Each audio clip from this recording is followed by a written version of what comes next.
reading from Srimad Bhagavatam, Canto 10, Chapter 10, titled Deliverance of the Yamal Arjuna Trees. Today we're reading text 4. Om Namo Bhagavate Vasudevaya. Om Namo Bhagavate Vasudevaya. Om Namo Bhagavate Vasudevaya.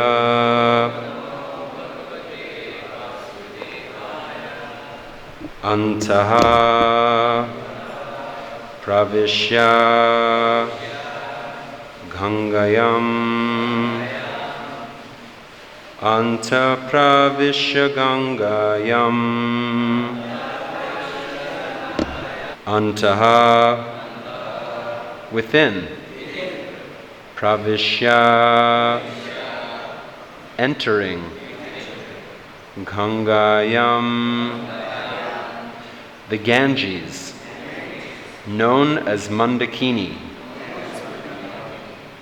Ambhoja of lotus flowers.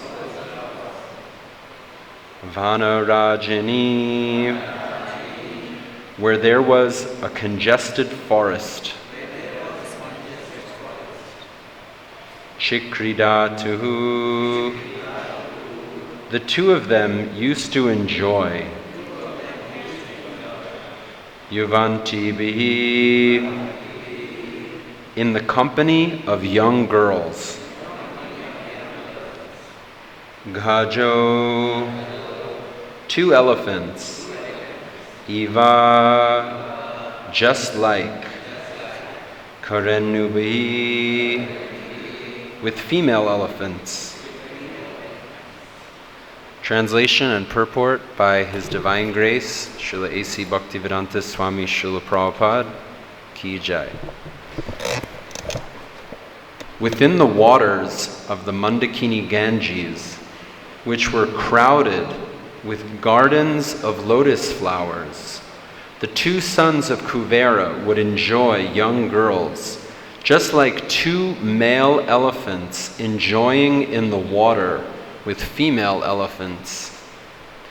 Purport: people generally go to the Ganges to be purified of the effects of sinful life. But here is an example of how foolish persons enter the Ganges to become involved in sinful life. It is not that everyone becomes purified by entering the Ganges. Everything, spiritual and material, depends on one's mental condition.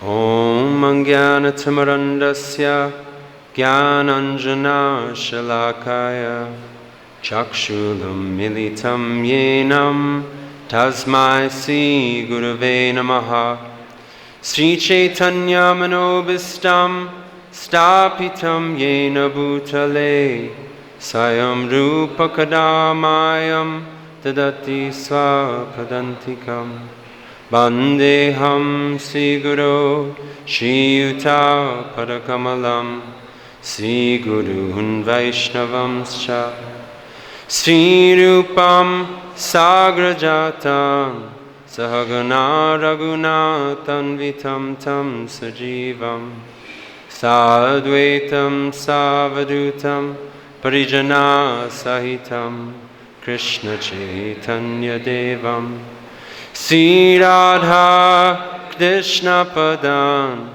Sahagana Lalita Shri Vishakan Vitamsha He Krishna Karuna Sindhu Dinabandhu Jagatpate Gopesha Gopika Kanta Radha Kanta Namostute Tapta Kanchana Gaurangi Radhe Vrindavaneshwari Rishabhanu Sutta Devi Pranamami Hari Priye Panchakalpa Tarubhyascha Kripa Sindhu Vayevacha Patitanam Pavanebhyo Vaishnavebhyo Namo Namaha. Jaya Sri Krishna Chaitanya Prabhu Nityananda Sri Advaita Gadadhar Shivasadi Gaura Bhakta Vrinda. Hare Krishna Krishna Krishna Hare Hare, Hare Rama Rama Rama Hare Hare. Read the verse one more time. Within the waters of the Mandākinī Ganges, which were crowded with gardens of lotus flowers, the two sons of Kuvera would enjoy young girls, just like two male elephants enjoying in the water with female elephants. So in this chapter we're hearing the history of Nalu Kuvera and Manyagriva. In the previous chapter, first just let me say, I have no knowledge, I have no devotion. I'm very embarrassed to sit in front of all of the assembled Vaishnavas. Please have mercy on me. I feel myself quite unfit and unqualified to speak here. In the previous chapter, Mother Yashoda bound Lord Krishna as a small child to a grinding mortar after he had broken the butter pot. And it's described, Krishna thought, now I'm going to do something even more naughty than I did before. And he saw two Yamal Arjun trees in the courtyard. And he thought to break those trees by putting the grinding mortar that he was attached to between them and pulling them down. We've had the occasion to travel to Mauritius a couple of times, and in that place they have a lot of agriculture, I think mostly growing sugarcane. And the devotees told us there would, as we were traveling down the road, each side of the road would be lined with trees. And it was explained, these are Yamal Arjun trees, just like the trees that Krishna broke. They put them on the sides of the agricultural fields to protect the fields from storms, because these trees are especially strong and they don't break in the storms, and it protects the fields to have these kinds of trees here. So those are the kinds of trees that Krishna broke, the ones that are really hard to take down. So there's a history to those trees, and that's what we're hearing about now. Previously, those trees were the demigods, Nalu Kuvera and Manyagriva, and they were enjoying in heaven. This verse is especially describing how they're enjoying in the Ganga. There's crowded forests. What did it say in the word for word? It was nice. Congested forests. There were congested forests of lotus flowers. So it was like absolutely 5-star resort vacation. And they have young women that they're enjoying with. And they were so intoxicated that we'll hear later, when Narada Muni comes, the great respectable Narada Muni, the spiritual master of Vyasadeva and Dhruva Maharaj and Prahlad Maharaj and so many others in Bhagavatam, when he happened to come by that place, the girls that were there, they felt at least enough shame that they should cover their bodies. But Nalu Kuvera and Manyagriva, they were so intoxicated, they didn't even have that much shame. If Narada Muni, if we were somehow fortunate to meet Narada Muni, it would be the greatest blessing and benediction of our lives. Any cultured person at least would give a little respect, speak some nice words, give a place to sit, maybe some water. If someone has intelligence, they will inquire about their spiritual welfare, how to make progress in devotional life. He's the most fit person. But these guys were so out of it. They were so intoxicated. They didn't even cover their naked bodies in front of him. So it was a great offense. And for that they were cursed by Narada Muni to become trees. And he cursed them to become trees for 100 years of the demigods. I'm not exactly sure what that means in terms of our years. 100. Thank you. Prabhu says it means 36,000 years from our standpoint. And ultimately they got the darshan of Krishna.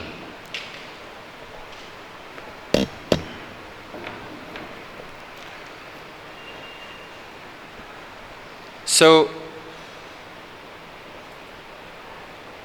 a theistic person should have at least a little gratitude. We should think, especially if we're in such a first-class arrangement, we should think, how are these arrangements possible? It's not by my power. These things are coming by a higher power. I should be grateful. I should think I should do some sacrifice. I should want to please. I should want to please that higher power from where these things have come. That's the beginning of theistic thought. These people were so materialistic. Their consciousness was so bad. They didn't even have that much of a mind. When I lived in New York City, Hare Krishna.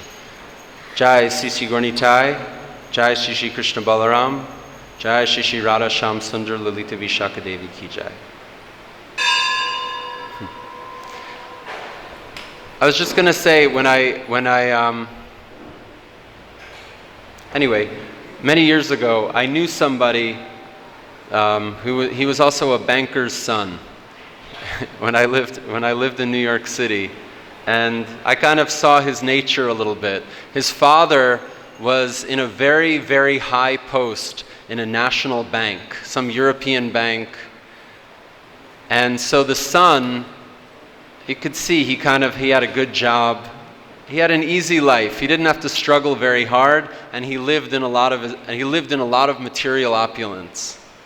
And what was his activity? Primarily, he was enjoying women and intoxication. And I met him a little bit, and he was kind of arrogant and condescending. He said, "Where do you live?" And at that time, I was trying to be very careful about not misspending money. So I was sharing a very simple apartment in a very kind of low-class neighborhood. And he mocked me a little bit, like, "Oh, you live in like that, very poor neighborhood." And so anyway, I saw his nature, and I remembered Nala Kuvera and Manyagriva. They're also like the banker's son. Their father was Kuvera, who was the treasurer of the demigods. I heard a story once. There was once a materialistic person who in his whole life, he was just absorbed in materialistic activities and sinful activities, never took any trouble for spiritual life. And the story is that once he was visiting his girlfriend, and he wanted to bring her some flowers. And at that time there was a storm, and he had to cross a river. And somehow in the storm, the storm washed away his flowers, and his flowers fell from his hands and they went down the river. And in that moment, he said, "Hey Govinda." And the meaning was, all right, let those flowers be for Govinda, because I have lost them. And so at the end of his life, when he was being judged in front of Yamaraj, the verdict was, you'll have to suffer in hell for a long time. But the good news is that one time in your life, you offered those flowers to Govinda. So for that, you'll get to spend just a short time, few moments, few hours in heaven. And so that person got to heaven, and they welcomed him kindly, and they said, "Welcome to heaven. Now is your opportunity to, enjoy in this nice place." And he said, "Do you have any flower gardens?" And they said, yes, we do. He said, do you have any garden shears? And they said, yes, we have that also. So they gave him the shears, and he went to the flowers, and he just, hey Govinda, hey Govinda, hey Govinda, hey Govinda.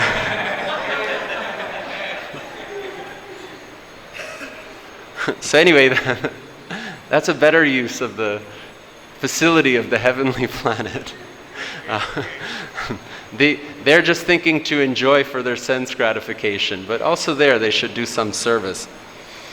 It was described in the previous verse, Nalu, Kuvera, and Manyagriva.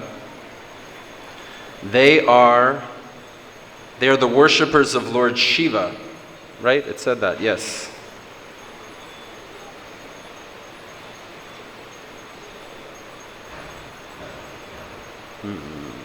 Anyway, I can't find exactly, but it's mentioned like that. They are the worshippers of Lord Shiva. And there's nice discussion in the end of the 10th canto, where there's a question from Maharaj Parikshit to Sukadeva Goswami. And the question is like this: if devotional service to Krishna is the highest goal of life, why is it that Krishna's devotees are so poor? And conversely, why do we see Lord Shiva, he dresses in a very simple fashion, and he lives like, he lives under trees, or he lives in the snow in the mountains. He doesn't even live in a house. But the people that worship Lord Shiva, they become very rich, very opulent, very well-to-do in the material sphere. How can we understand this? Vishnu, he's living in so much opulence. He's dressed nicely. He's being served by Lakshmi Devi. But his devotees are so poor. How can we understand this? It's a good question, right? And Prabhupada writes in the Krishna book, there's two main camps in Indian culture, in old Vedic culture. And Prabhupada, I think he specially references the followers of Shankaracharya and the followers of Ramanujacharya. And he says sometimes they will meet together and they will debate and discuss and express their disagreements with one another's philosophy. Prabhupada says generally the followers of Ramanujacharya, they emerge victorious in those meetings. But anyway, there's always this tension. Who is the smarter person? Which is the better path to follow? Should we worship Krishna? Should we worship Shiva? The worshippers of Shiva are so opulent. Here they're in heaven, enjoying in the Ganga with the forests of lotus flowers. And so the answer is that Shiva is in charge of the material energy, and his wife is Durga Devi. And by worshipping demigods, the effect is different. The effect of worshipping demigods is that one can easily achieve material opulence. But those opulences are not really a benefit to the worshipper. And in fact, they can become a detriment. And the references we know from Bhagavad-Gita,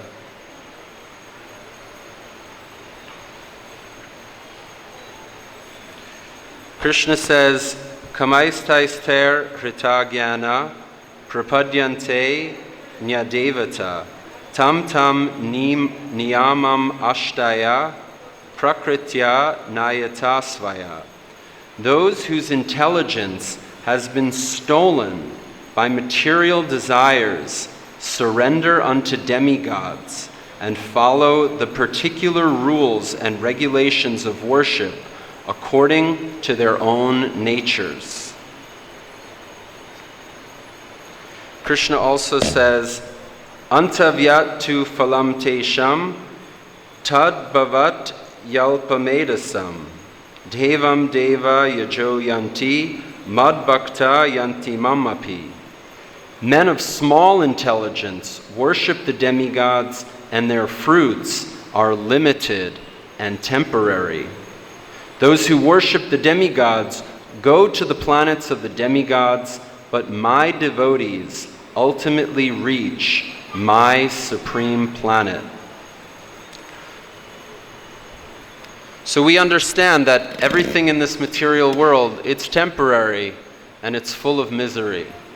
And so even achieving great opulence in this material world, even if you can get some happiness, it won't last for a long time.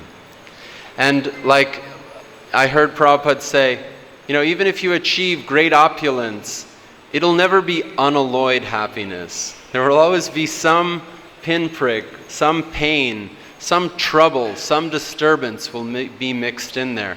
Look at these guys, they're spacing out in heaven and everything is going all right. And then, it's like they had an accident. They disrespected Narada Muni, and just like that, they had to take the body of trees. So it's not, their arrangement wasn't permanent. Their arrangement was, it was limited, it was temporary. And they messed it up and they lost it. So the benefits that you can get from demigod worship, especially worshiping Shiva, worshiping Durga, those benefits are like that. They're limited, they're temporary, they are mixed with the pain. Still you have to endure birth, death, old age, and disease. And so an intelligent person won't aspire for those things. Krishna says it's a less intelligent person that does that. And more than that, it will tend to degrade the consciousness. Like this banker guy that I knew. He had so much opulence, but then what was his mentality? The reason I knew him is because my friend knew a girl that he was connected to, and by his influence she was becoming badly, she was getting involved in some horrible types of intoxication. So all that opulence, what was the influence? It was so degrading. So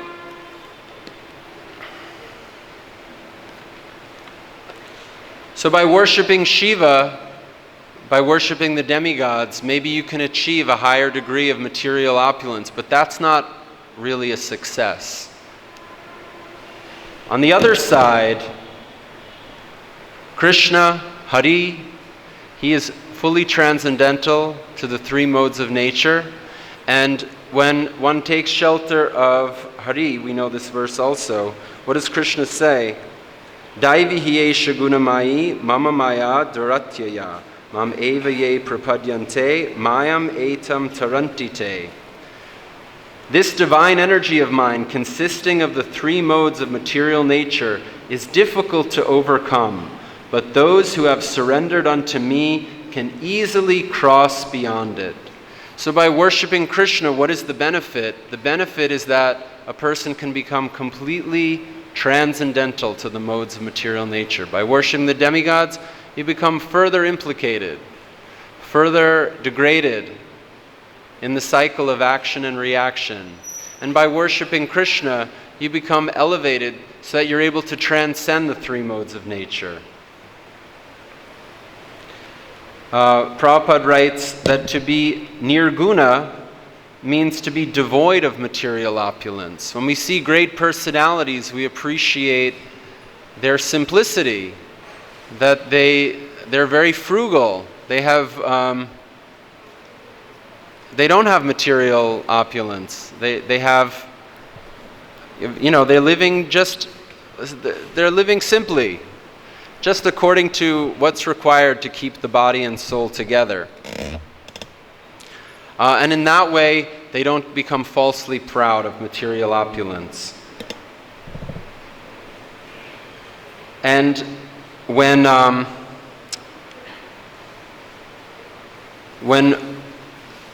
Sukadeva Goswami is answering this question to Maharaj Parikshit, he references a discussion between Maharaj Yudhisthira and Lord Krishna. It said after the Ashvamedha Yajna was done, Yudhisthira asked the same question: why is it that your devotees are so poor? And Krishna answers, Prabhupada said, Krishna smiled. He was very pleased by such a question. And when Krishna speaks, he doesn't just speak to the person who is asking the question. He answers in such a way that the whole world will be benefited. So Krishna says there, if I especially favor a devotee and wish to care for him, the first thing I do is take away his riches. When a devotee becomes penniless and impoverished, his relatives and family no longer take interest in him and often give up their connection with him. Thus the devotee becomes doubly unhappy. He'll have no money and he'll have no family. So are you all ready for this? This is the special mercy of Krishna. I don't exactly remember. I wish I was able to look up this reference, but I believe that it says in the Lilamrita, or I read some other biography, Srila Prabhupada says, when he encountered this verse, when I especially favor a devotee, I take everything away from that person, and then their family abandons him also. Prabhupada was studying this maybe before the time he took sannyas, and he says he was horrified to read this verse, because it's horrifying actually. This is the path that we're on. But it is not only that. It is not only that Krishna takes everything away. Because the opulence of a devotee is what? The opulence of a devotee is he becomes advanced in spiritual knowledge, in devotional service. He becomes advanced in developing the 26 qualities of a Vaishnava. He becomes tolerant. He becomes kind, peaceful, religious, truthful, moral. I don't remember the qualities, all of them. He becomes devoted to Krishna. So externally, he may be very poor, but internally, he becomes a soul surrendered to Krishna in his natural position, transcendental to the three modes of material nature, and in that way can achieve real happiness, in congruence with our eternal nature. The soul is eternal, the soul is full of knowledge, the soul is full of bliss. And so by surrendering to Krishna, we can realize that. That is a standard of happiness that is far beyond what the demigod worshippers can achieve. So Prabhupada wrote in this purport, it is not that everyone becomes purified by entering the Ganges. That's a very heavy comment. Generally, it's written in several places, by taking bath in the Ganges, then one will become free from sinful reactions. But this example of Nalu, Kuvera and Manyagriva, their mentality is so low, they're doing sinful activity while they're in the Ganges. Right, a respectful devotee, you go to the Ganges with some humility, you're praying for mercy. These guys are taking it so for granted that they're indulging in sinful life while they're in the Ganga. So Prabhupada said, it is not that everyone becomes purified by entering the Ganges. So we have to have the right type of consciousness to really get the benefit. Although ultimately we can say it took a long time, but the ultimate result for them was good. Just they had to sit as trees for 36,000 years. Prabhupada writes, everything spiritual and material depends on one's mental condition. So, like Krishna says, Yeyatam mam prapadyante. As we surrender unto Krishna, he reciprocates accordingly. It's not that, it's not all one. If one will chant the holy name without any clear, specific conception, then you will get one type of result. If you will chant the offended name, you'll get one type of result. If you'll chant Namabas, another result. If you chant the pure name, you will get another result. If you chant with Krishna prema, if you chant in the mood of a servant, in the mood of a parent, in the mood of a friend, in the mood of a lover, it's not all one. And so by doing a devotional activity with a totally materialistic mentality, or even with complete disregard, with absolutely no care, for any spiritual benefit, there's one type of result. It says in the when Chaitanya Mahaprabhu, he's speaking to Haridas Thakur, he says this Kali Yuga is so bad. Everybody is just doing sinful activities non-stop, killing cows, destroying the Brahminical culture. How can these people ever be delivered? And Haridas Thakur says, don't be in tension about that.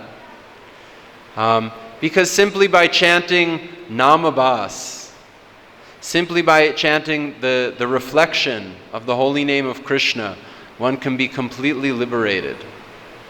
And the example he gives is that the Yavanas, or the Muslim people, they in their culture, if something is against their regulative principles, they call it haram. It is like for example, they don't take the flesh of the pig because that is haram.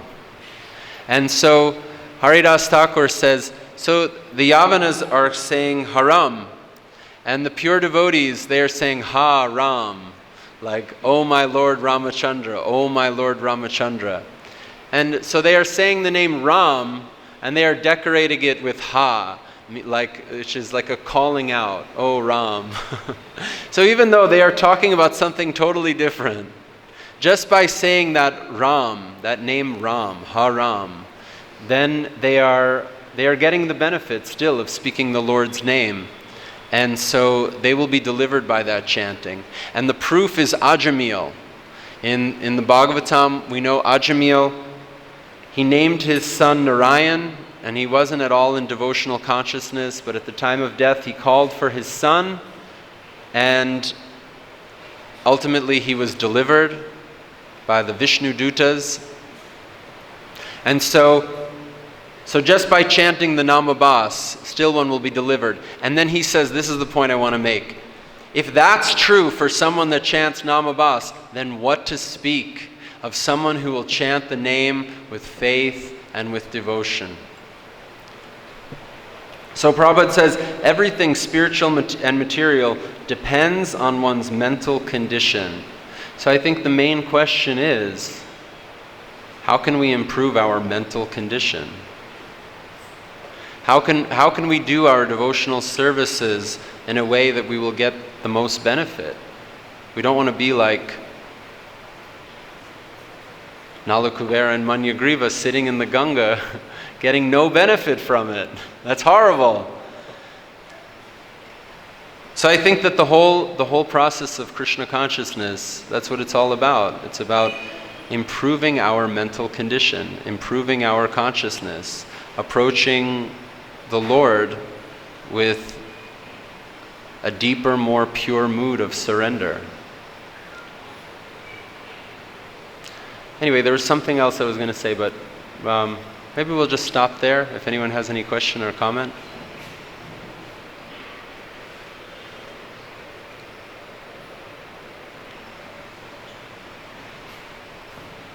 Thank you for the nice explanation of this verse. I just wanted to know that you said that Krishna, whenever he bestows his mercy, he takes away everything. But we see in our society there are so many rich devotees. And even someone is rich and a devotee, so how do we see that? Is he not getting the mercy of Krishna? Like how we should contemplate on that? Right. How come there are rich devotees? So here he's saying, if I especially favor a devotee, so it doesn't necessarily mean for all. That's one point. Another point is, we do see, the simple example is the case of Sudama Brahman. He was, absolutely poverty-stricken Brahman. He was a class friend of Krishna. And he was so poor that his wife was saying, please Prabhu, Krishna is your friend, maybe he can help us. And he was reluctant, I shouldn't ask him for anything like that. No, please, our condition is so bad. So he brought just a little palm full of chip rice, and he went to meet Krishna in Dwarka. Krishna gave him so much respect as a Brahmin, sat him on the bed, washed his feet, inquired very sweetly, do you remember when we were kids, how we served our spiritual master in the Gurukul? And then he took little bit of chipped rice. He took. Sudama was shy to even give the chipped rice that he had brought, but Krishna forcibly took it from him. And then Sudama left, and he said, I forgot to ask for anything. And I think at that time, it's written, he says, anyway, the Lord knows better than to give me any material opulence. Why? Because I will misuse it. Material opulence, it should be used in the service of the Lord. If we can utilize it in the service of Krishna, then it's very nice. But if it will degrade us, as conditioned soul, material opulence will tend to degrade us. It will tend to inflame our lower nature. And so Krishna is very careful. This is another point that was there. If someone is rich, if someone is poor, it is not by that person's... If a devotee is rich, if a devotee is poor, it is not like ordinary karma that I am suffering or enjoying. It is Krishna's mercy. And the analogy is, a child has to be controlled in their play. If you just let a child do whatever the child wants, then the child will not grow and mature properly. It's the father's duty. He has to bring discipline to the child. He has to educate the child. So then the child can grow properly to become a mature adult. So like that, Krishna, if he sees this person is going to become degraded by material opulence, then Krishna may want to discipline that devotee by taking all the opulence away. And if he can understand that the devotee will utilize everything nicely, then he may give so much opulence as he gave to Sudama Brahman at the end. I think in the life of Srila Prabhupada, when he was in his grihastha life, he was working as a pharmacist. There were so many reversals in his business endeavor. Sometimes he really suffered financially. It was a very hard struggle. And then he left his family. What did he have? Just living simply in those rooms. And then later, he was the acharya of a whole huge society with so much facility and temples and so on. But he never misused such things. So Krishna can give opulence to great devotees who can utilize things properly. Is that okay?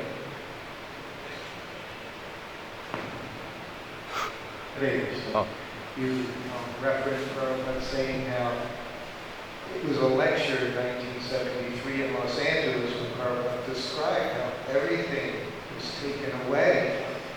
He said his business, all his money, everything. Of course, the room was packed with devotees and they started laughing.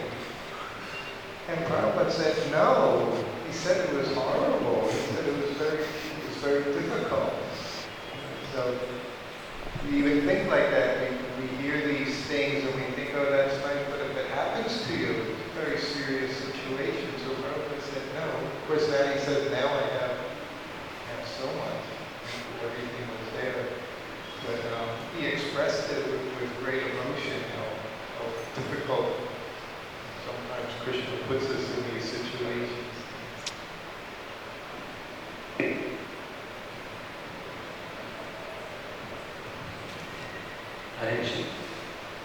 You were giving the example of the chanting of Muslims, they chant around Ram.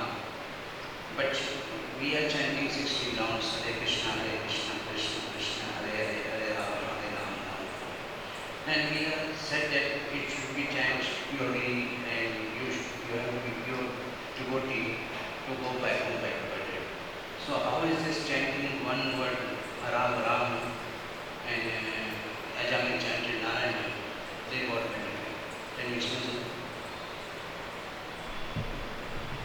My understanding is that's the glory of the holy name. Even one chanting of, Namabas by saying Haram, they're so glorious and there's so much benefit. So if we're sincerely trying to advance in devotional service and chant sincerely our 16 rounds, the point is how much more hope there is for benefit for that person. It's not that we're not in the less fortunate position if we're sincerely trying to chant. Is that okay? Prabhu, regarding the question of when Lord favors, He takes away everything. Particularly in that verse, our Acharya Ji purport that when someone is devoted and surrendered to the Lord and unfortunately get deviated because of the opulences, in that situation Krishna takes away the opulences. Only in that situation. If you are surrendered and want to become devotee and unfortunately deviated because of the material opulences, then Krishna takes away, otherwise your opulences will be intact. Don't worry. If you are engaged in Krishna consciousness and utilizing it for the devotional service, otherwise so many non-devotees also there, they are very rich. It doesn't take away everyone's wealth, although He is merciful to everyone. So the situation is given there.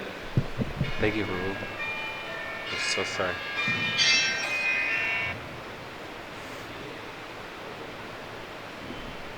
Maybe last one. Hare Krishna. Thank you very much. What do you like in the Prabhupada nights, if somebody takes bathes in Ganges, it's not that everybody agrees. But the example of the city bathe, when somebody chant in conference, when the Lord is chanting, he gets purified. So how is that if somebody takes a bath in Ganges and let us say he is enjoying in case of Krishna consciousness? Ganges, nature is to purify. Like flames, nature is to purify. No matter what consciousness is. How is it? Thank you. In a way, I'm thinking about the same question. I don't want to say that I have a perfect answer, but just one point I want to say is that Nalu Kuvera and Manyagriva, Prabhupada says they got no benefit, but somehow at the end they met Lord Krishna. So it took some time. They had to go through that difficulty, living as trees, but ultimately there was an auspicious result. So maybe you can say like that. But directly, at that time, they were not like becoming purified in their consciousness, it seems. But long term, they got some benefit. That's the best I can say. I also have that question. Thank you for asking. Hare Krishna. Maybe we leave it there? Yes, Prabhu? A small point that for getting purified, you don't have to chant 16 rounds from sins. That has to be there. That is very clearly said. One day, first time when we chanted Hare, it was all finished. So what we are doing while we are chanting 16 rounds, in response to this question, was to get love of God. Yet the Agra cannot be Mahaprabhu said, without endeavor, without desire to get love of God, we don't get love of God. So we are not chanting to get purified or liberated even. We are chanting so that we get love of God, which is the highest purushārtha. Also, sometimes one person asked me, why you did not get liberated? If I have got liberated immediately and come back to Godhead, and whom you can ask this question? So devotees are kept here for some time so they can preach the glories of Krishna. So while acting in that capacity, serving Krishna, we are already liberated. This is called Jivan Mukta. And we have the ticket and the time for going back to Godhead. Go back to Swargadeha Mukta. It's not a problem. We are liberated as long as we chant Krishna for the purpose. That's my understanding. Thank you very much. Who would have asked the question? No Vaishnavas will ask the question. All of us have gone back to Godhead immediately. And who will preach to anybody else? Thank you so much. Grantaraj Srimad Bhagavatam ki jai, Srila Prabhupada ki jai.